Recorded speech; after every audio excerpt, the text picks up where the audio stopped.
So when we're EQing a kick drum, there's a few areas that we always want to be mindful of. There is kind of our, just show you here on this, there's kind of this whole subby area down here. That's what we call, anywhere between 50 hertz and 100 hertz. That's like our punch. That's like, the sub, the bottom, all that kind of stuff.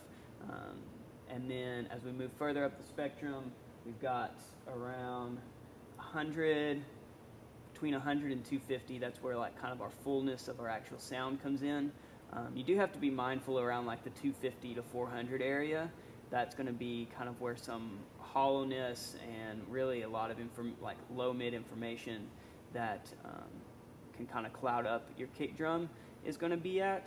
And then we've got further up, we've got, let me move to a different thing here.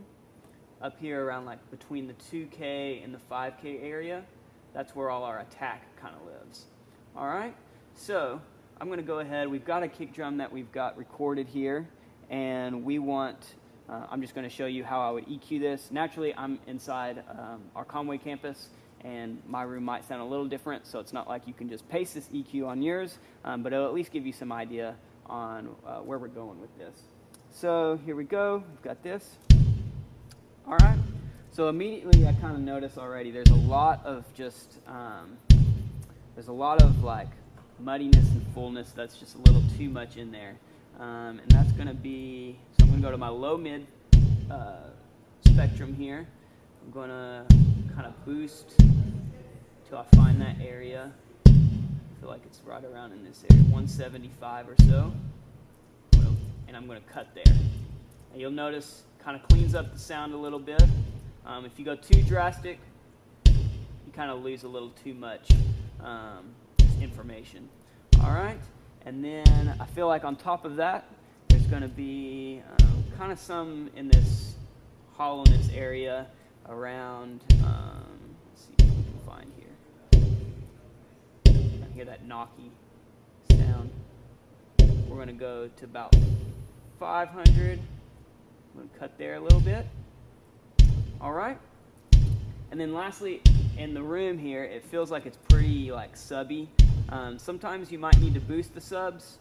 Sometimes you might need to cut them. Today, what I'm going to do is I'm going to cut the subs a little bit. And actually, what I'm going to do is I'm going to change my shape. So right now we're in like a bell shape. And what I want to do is I'm going to change it to more of a shelf. So I'm going to do that by punching the shape button. And it's going to immediately switch to a shelf. You can see here, it's now a shelf. So I'm going to kind of cut a little bit of that low end out of there. Like that. The last thing to be mindful of with your kick drum is that attack. So we're going to just kind of give a wide cue here. And it's going to be kind of a, if you hear that attack come in,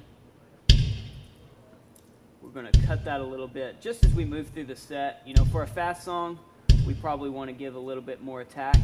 But then for a slow song, as we move through the set, we might cut back that attack a little bit. So here's our kick drum before. And here's our kick drum after our EQ.